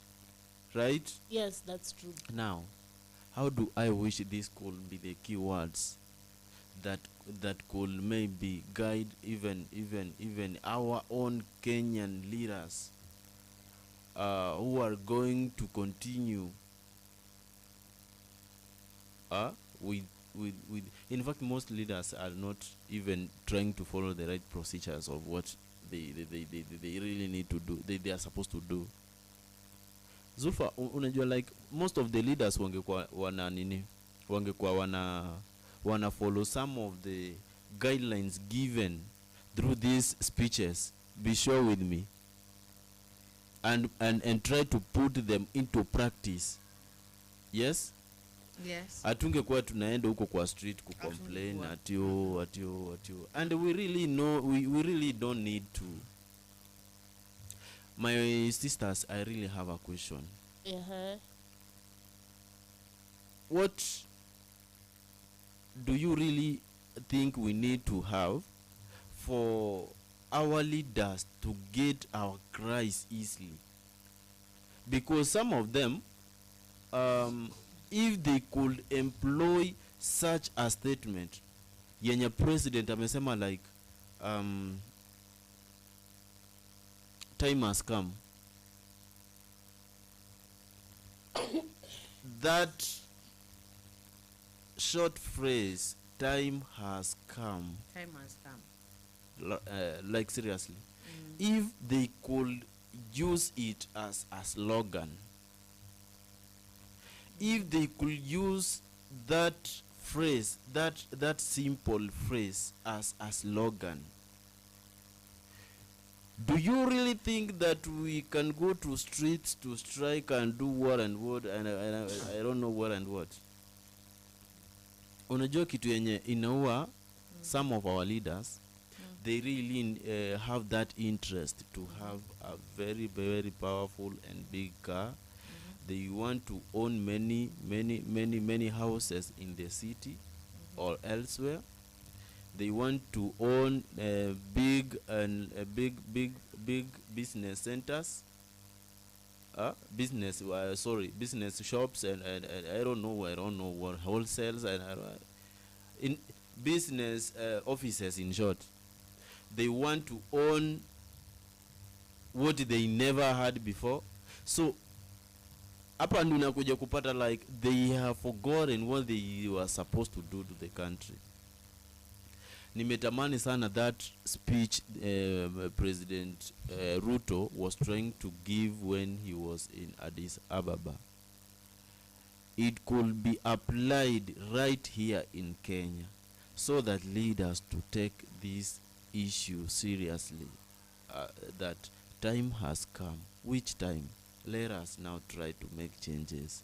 For the last 3 years, or 2 years, that we have not maybe done this and this, can we now try to clean where we really dirtified our name? How do I wish when the president comes back to truly cleanse whatever happened before. Isikue like ni speech tu. Yes. Ikue tu ni maneno yenye yako na vitendo hapo hivyo ndani. But according to history, Mr. Felix, these people give these beautiful speeches, very beautiful, very touching, and still do the same. Ama Anita dadangu unasemaje?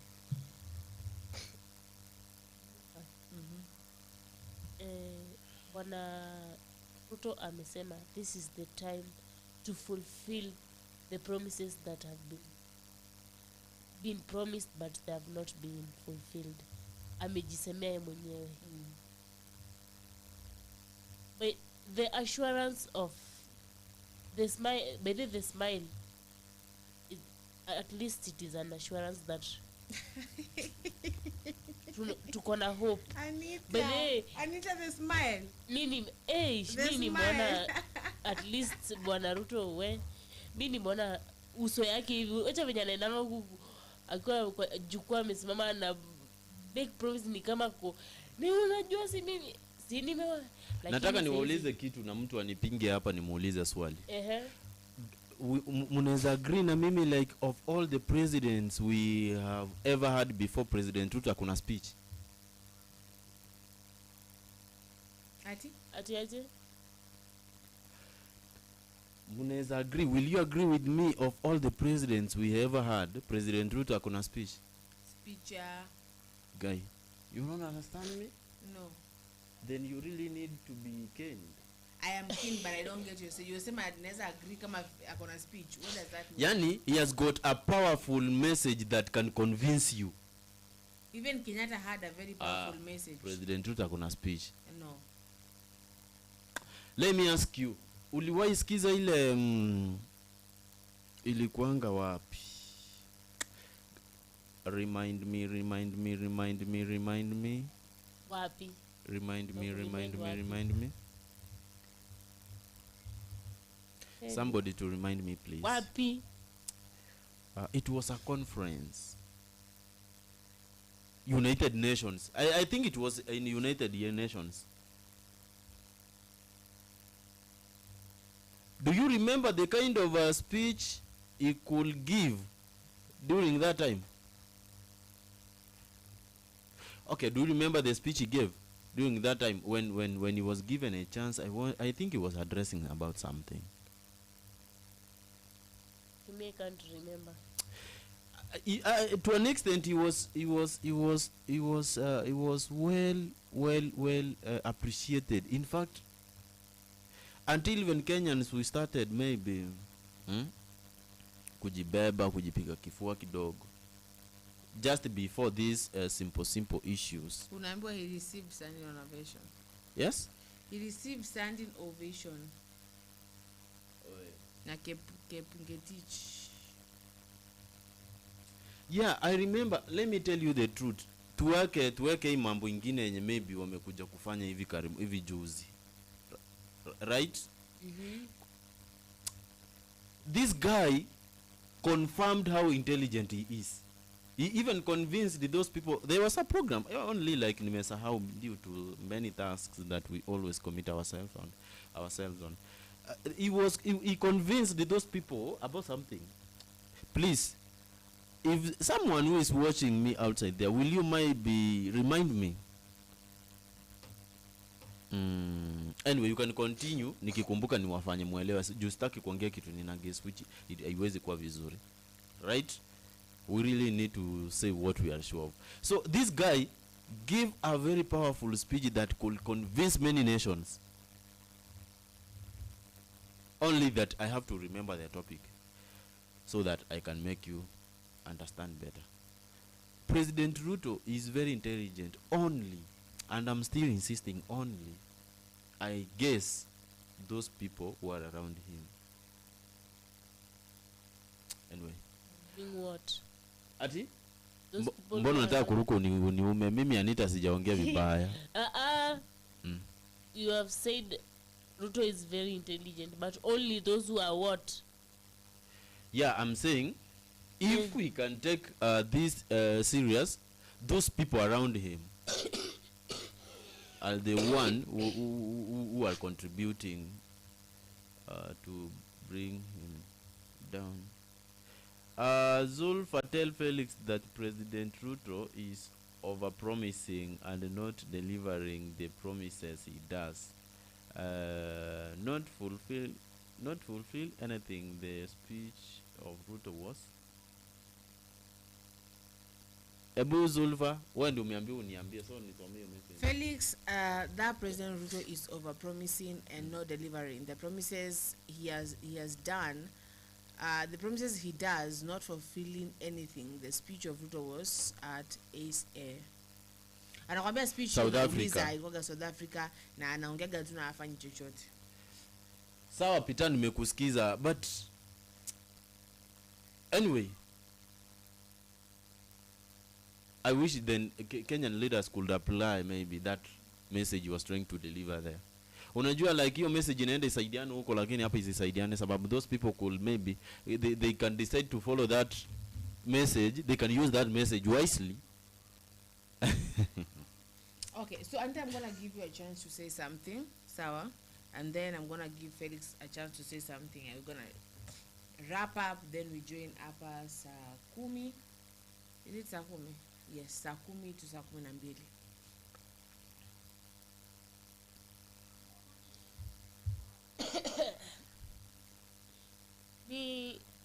The speech was well delivered, and I'm sure kenye Bwana Ruto amesema them round yani mwezi hii date 14 and henceforth maybe kutakuwa na change juu Ruto manze umeongea leo speak up bana, lakini Felix uache kusema ati watu nyako around sijui Ruto anafanya nini. Kwani Ruto ana akili? Ana akili, si vitu zenye anafanya tu yeye mwenyewe ndo anajiambianga tu. Ama unataka kuniambia ni hao makabinet secretary wake wana nini wanachangia? Anita, please, si kuongea kwa ubaya, but I was trying also to think maybe positively in both sides. Let me ask you. Yes. Suppose you are the president of the Republic of Kenya. Felix is your chief advisor. And I'm telling, and one of the advices that I can give you is that Madam President, Nairobi County is the, what can I say? Okay, let me use a different example. Suppose you are the our Kenyan president right now. Yes. And I'm your chief advisor, as I said. Right? Yes. And therefore I tell you that Nairobi has got a higher population in the country. Therefore, it is easy for us to harvest a lot of tax from these people because they are totally busy and they are working and they are doing business, right? Now that according to my interest, I want my opinion to work, right? Yeah. I look for all means to convince you. First, I'll tell you this. If we buy umbrellas that we can grant those mama mboga, yes, we will convince them that we are seriously working, right? After buying them those umbrellas, then we are going to increase a little bit tax. Hapo kumbuka hiyo tax yenye maybe tunaenda increase kidogo, tunaenda kurudisha zile za umbrella na tuwafinye kidogo, sawa? So ukiona hii kitu inaweza jenga jina kidogo, and at the same thing some 2 to 3 officials wenye unaamini wamekuadvise the same way, be sure with me they will convince you, and at the same time you will just take your responsibility to listen to them shortly, kuonyesha aje they are also working. How are they working? They are working by advising you, and at some point pia wewe maybe kama unaweza feel like you really need to take their word into consideration, you will try to do what they are telling you because they are your advisors, and at some point you really depend on your advisors, so you will end up maybe taking a wrong advice, but you are already convinced that it will work. Unaelewa? Yeah. So that is why I'm trying to tell you, Anita, those people who are by your side will determine whether you will be a good person or a bad person, right? And let me tell you the truth, you will never realize like someone is misleading you until a different person to confirm to you. Oh, no. Unaelewa? Yeah. So nisiongea hivyo one like najaribu kumtetea, but truly tukisema President Ruto ni mbaya, haimaanishi ni yeye, ni inamaanisha hadi watu wenye wako kwa government yake, yani wale watu wenye wametengeneza sasa government. Na hiyo advice yote hafanyi peke yake. Hizi vitu zote zenye unaona zinafanyika in the country, Anita, President Ruto hafanyi akiwa peke yake. Unanielewa? Yeah. Ni anafanya kulingana na ile advice, ni aje inaitwa yes, kulingana na mawaidha anapata kutoka kwa hawa wenye anashirikiana nao. Anita, the moment two or more officials will request you to do according to what they are trying to advise you, and you fail to do so, then that will be the moment they'll start going against you, right? Yeah. Yes. Zulfa, unasema nini? Nasema comment alafu we wrap up. Okay. Sababu professionality is keeping time, yes? Yes. So Peter Kimani anasema kwamba Ruto implementation is a problem. He does not implement, and we were told Ruto government is a one-man show. Felix, don't blame that so-called Watu. Felix, we were told President Ruto wants to be everything, and that one actually was a point that was brought with he's the executive, he wants to be the judiciary, and want to be the legislature in every aspect of everything. Sindio? So you want to say something? No. I was trying to also, unajua Zulfa, when you have got bad friends, Yes. okay, they will lead you to a wrong direction. But you know they are bad. Wait, friends. you will never know that you are in a wrong position until somebody by your side to remind you. Zulfa, vile uko hivyo, kuna kitu yenye unaweza fanya innocently without you knowing that. Innocently, Felix. Let me tell you, ujai jipata kwa makosa ukachapwa? Na ukichapa mara kwanza na ujue ni nauliza aje? I'm questioning you too. No, you're saying that your friends are bad. Since you've been giving that analogy of all friends work and wanafanya. But the point is, what if you see these people, they like every time I hang out with Felix, every time I hang out with Anita, I end up in jail every time. I end up like tumeiba, I end up tumepigwa klabu, I end up tumeambiwa tuoshe vyombo mahali kwa hoteli. You should know. You should see these people are not good for me. This is my point, my sister. Yes. I can't say that. I cannot even try to say that you are wrong, or you are trying maybe to convince me with a different or a wrong information. What I'm trying to tell you is that at some point you may miss. Let me then use that terminology, that at some point you may miss, right? To know that you are messing up until somebody by your side who is maybe watching you from a distance to tell you that truly you are taking a wrong direction. If possible, please change. Ukiamua kuchange utachange. Ukiignore, then that will be the time tutajua jenyewe mtu si mzuri, ni mtu mbaya jua kwa sababu ana ignore. Anyway, thank you so much for your time.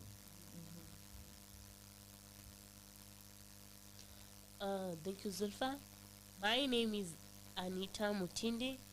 Let's meet in the next show with more and more. So tukipatana hapa hivi tukuje kuchambua wa leaders, tuwachambue vizuri. Sawa. Thank you. Felix. Thank you so much, by the way. Thank you for joining us. Wacha tukutane by saa 10. Thank you so much. Okay, thank you too. My name is Zulfa. Tupatane hapa saa 10 where we will discuss more mpaka saa 12. Bye bye.